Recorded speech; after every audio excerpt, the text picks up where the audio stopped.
Lisa with Luna Moth Creations and Tarot, and I got a package in the mail. I got the Astrosoul Oracle Deck, and I've been waiting for this since like August, and it just arrived mid-October. So super excited to take a look at this. I've taken it out of the like mailer package, but I haven't looked at the cards yet. So I'm going to turn the camera around and we're going to take a look. Thanks. Okay guys, so let's dive in and see what this deck looks like. Like I said, it's the Astrosoul Oracle Deck. It comes in this nice little box. It says an astrology deck for the evolution of the soul. 62 astrological cards created by Maria J. Fajardo Praena. Oh gosh, I don't know if that's right, but there's their website if you guys are interested in it. Got like a cat hair or something on there. So yeah, there's the box. Awesome. I'm so excited. Oh, and inside it says, as above, so below. Okay. Comes with this nice little book. Perfect. So excited.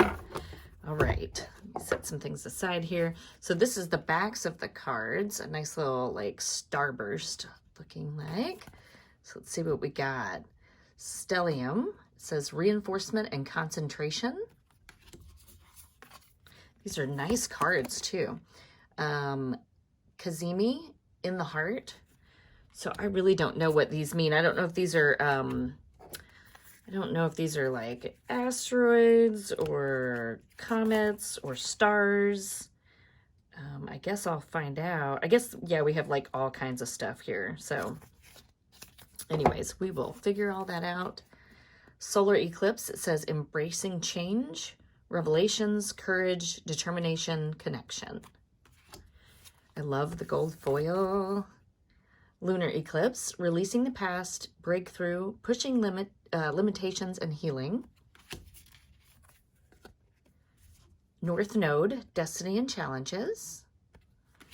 So I took a astrology course. It was like, you know, a level 1 astrology course through Deborah Silverman. If you guys are interested in astrology and don't know who she is, you need to check her out. She is all over social media and she is amazing. Here's our South Node gifts and lessons. And yeah, so I took her level 1 astrology course. I want to take the level 2, but it's pretty expensive. And I'm currently enrolled in other courses, so I'm going to have to wait until I'm done with what I've got going on. Then we have void of course. So this is when the moon is not in any sign. Pause in time, change of plans, limbo, improvisation. Waning crescent, surrender, restore, reflection, intuition, and stillness.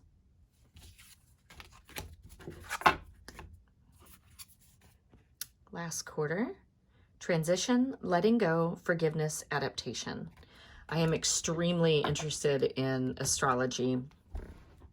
So I'm excited to get to that second course. So we'll see what happens. Waning gibbous, releasing, gratitude, nurture, active service. I love that they have all the moon phases in here too. That's great. So we have full moon, energy peak, harvest, blessings, achievement.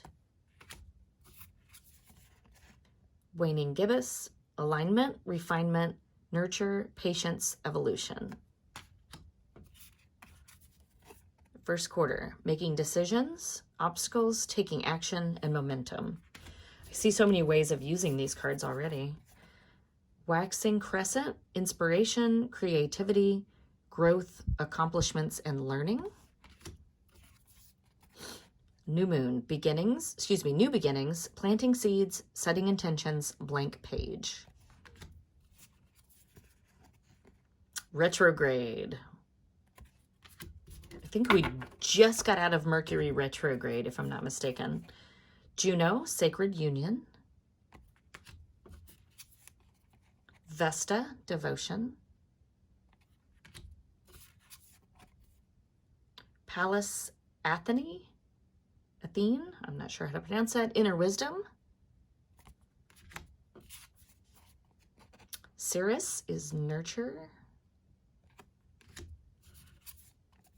Chiron, the wounded healer. Chiron is in pretty much every natal chart. And I believe this is like something that, like a past karma, if I'm not, don't totally quote me, but I think it's something in your life that obviously needs healing. Lilith, repressed desires. My coven is actually working with Lilith this month, the goddess Lilith.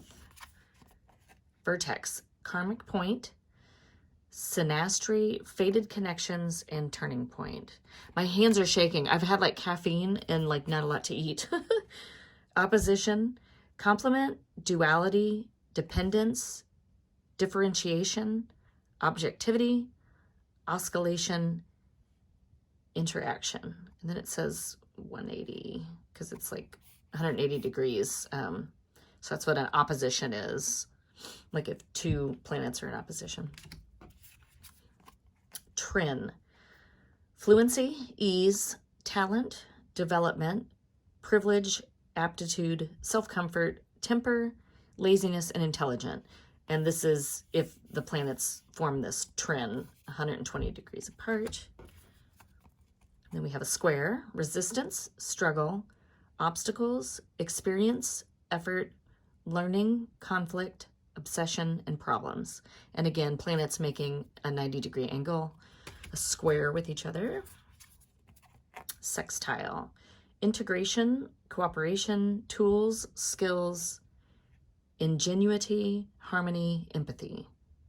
And that's 60 degrees apart, sextile.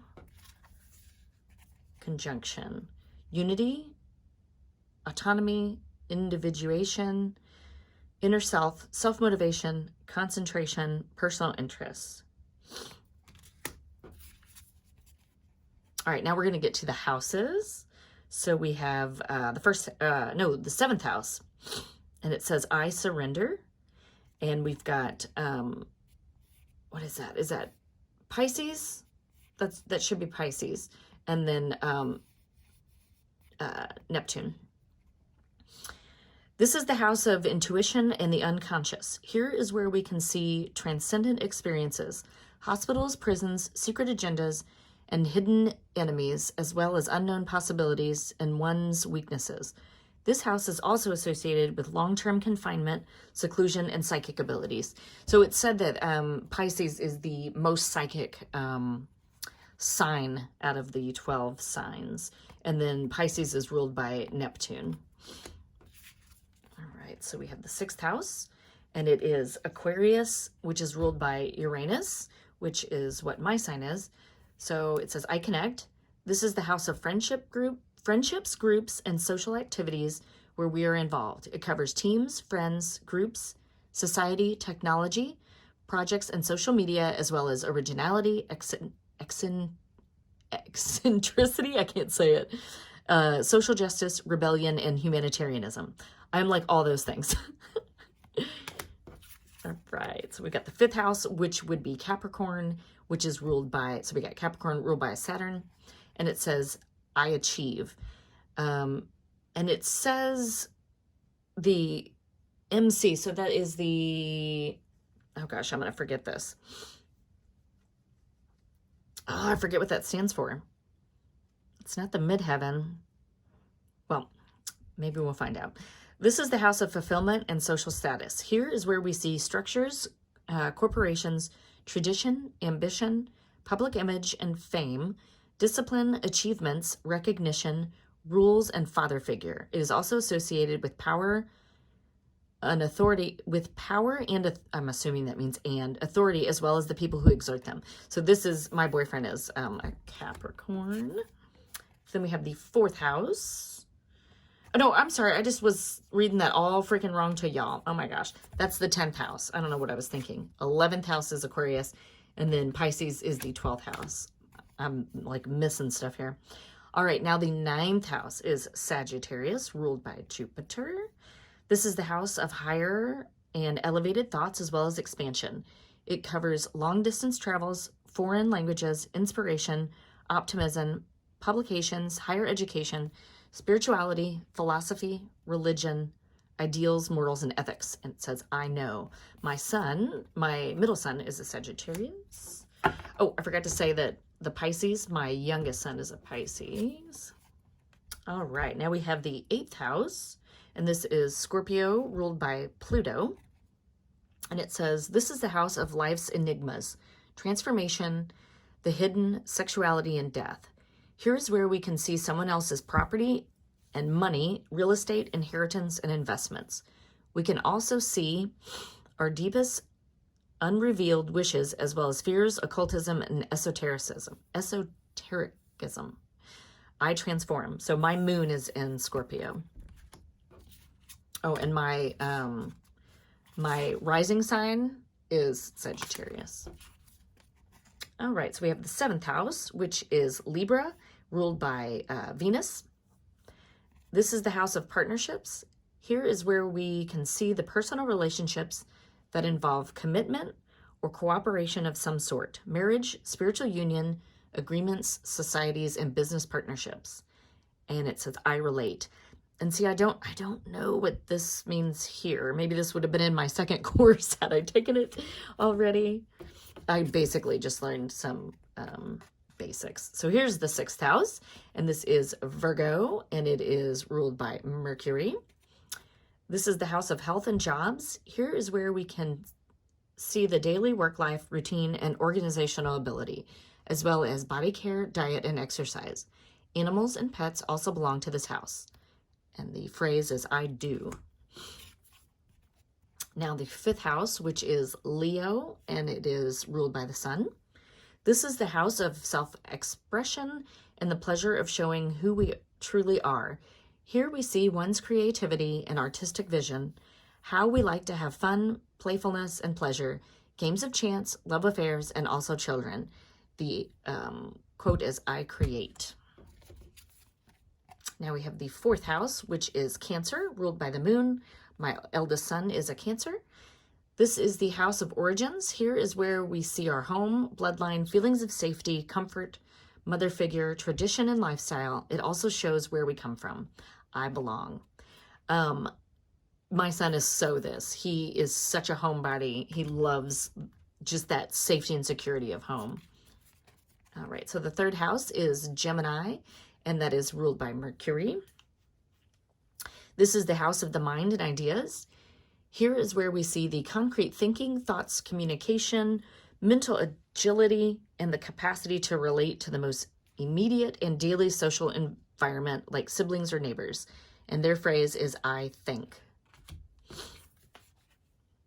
The 2nd house is Taurus, and that is ruled by Venus. This is the house of resources, material possessions, and values.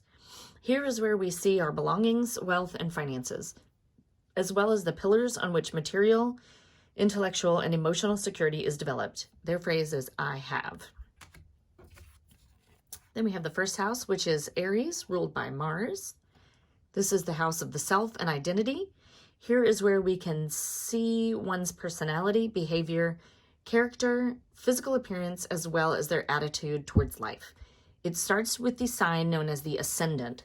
Their phrase is, I am. So the ascendant, which is the same thing as the rising sign, so it is the sign that was coming up on the horizon as you were born. So since it's the 1st house and it's related to your identity, it is how like the world sees you.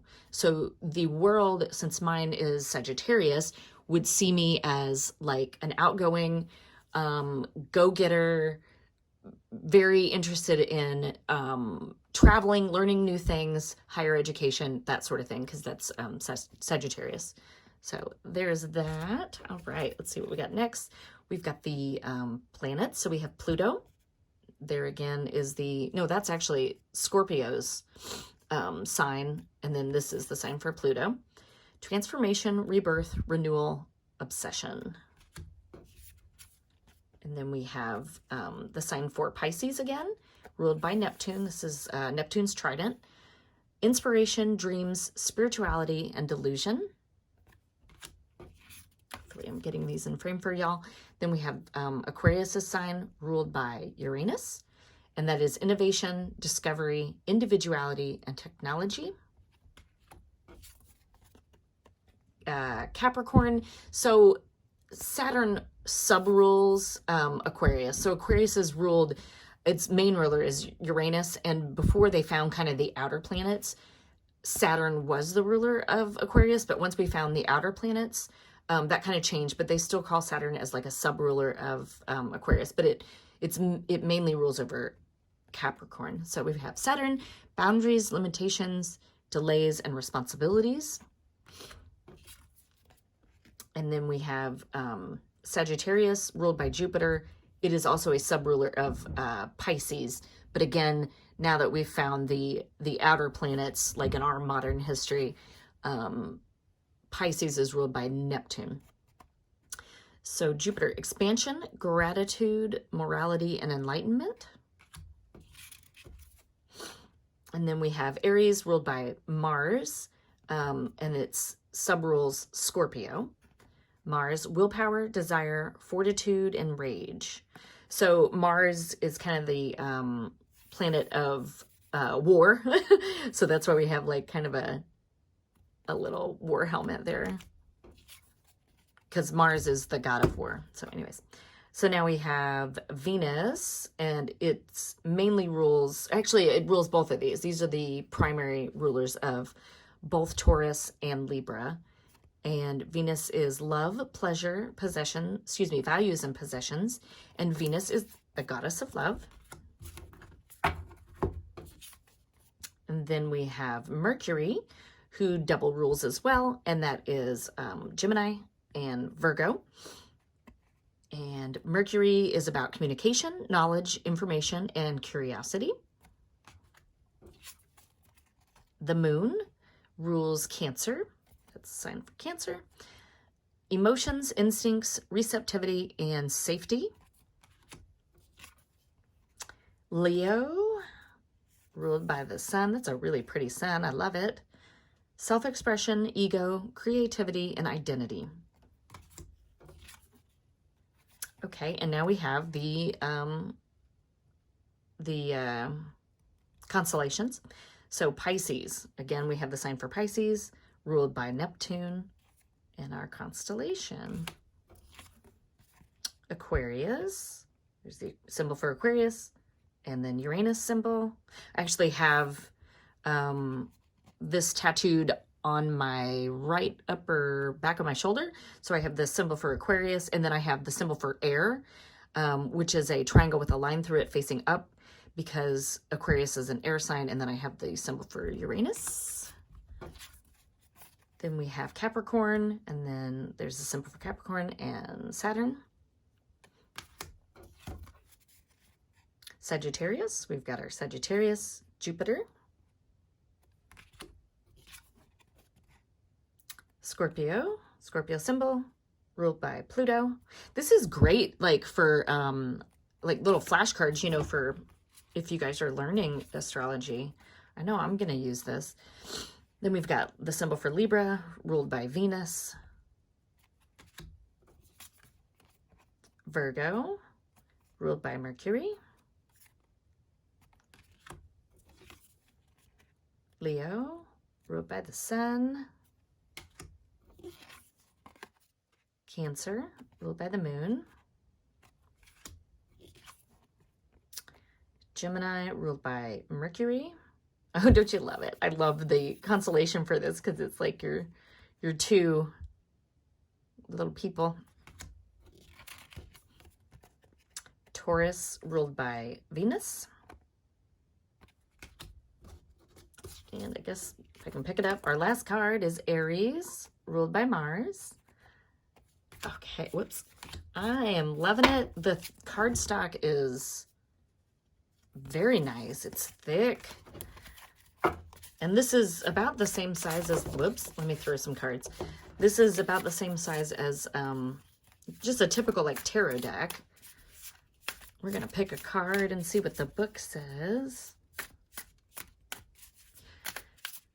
Yeah, this was, I bought it on pre-order like, my God, months ago. I probably bought this in like August, and it just got here mid-October.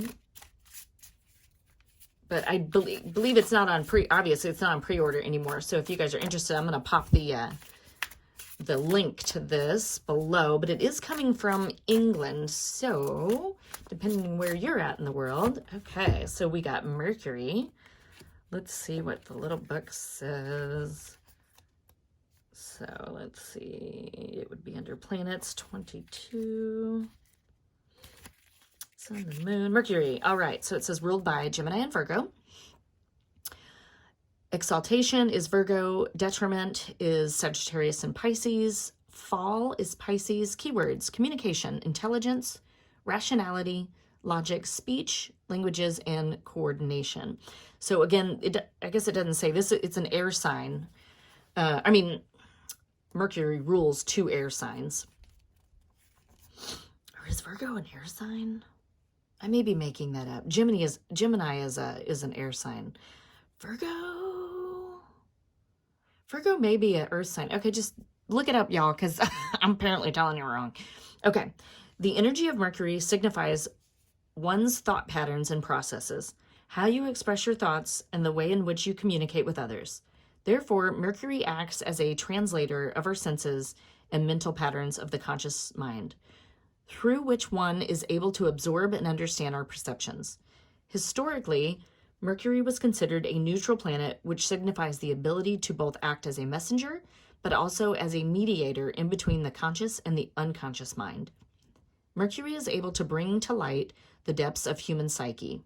Mercury is based on a modern representation of his Greek-Roman depiction, always holding a caduceus. So I guess it'll show you the picture more in the next thing. A caduceus is a medical symbol, which resembles a magic wand. Mercury is therefore strongly linked to magic, divination, and trickery. Caduceus, though, is actually a medical symbol. I'm a nurse, and I actually have a caduceus tattooed on my lower back. All right, so the circle, it says spirit or the vital create. Oh, wait a minute. That's not Mercury. Here it is. It's over here. Okay. Sorry, we were looking at a different one. Crescent shows the receptivity, perceptiveness, contact with new realities, and different levels of information. So the little crescent up there. The circle, spirit or vital creative energies of life. And then the cross, pragmaticism, matter, and practical application. The crescent above symbolizes receptivity to perceptions from the superconscious, linked through whole-spirited involvement at the conscious level and grounded in the material realities as perceived through the collective unconscious. So very cool. Gives you all kinds of little information in here about everything. So this to me is a great learning tool, but can also be used in some fun divination. So yeah. I'm loving it. Hopefully you guys too. Thank you so much for watching. I appreciate it. And I'd also appreciate if you guys would give me a thumbs up. Subscribe to me so you don't miss any of my videos. I have lots more up there for you guys to take a look. Follow me on Instagram. I've always got things going on there as well. I really appreciate y'all. Anything that you can do to help me get out there really helps. Thanks so much. Have a great day.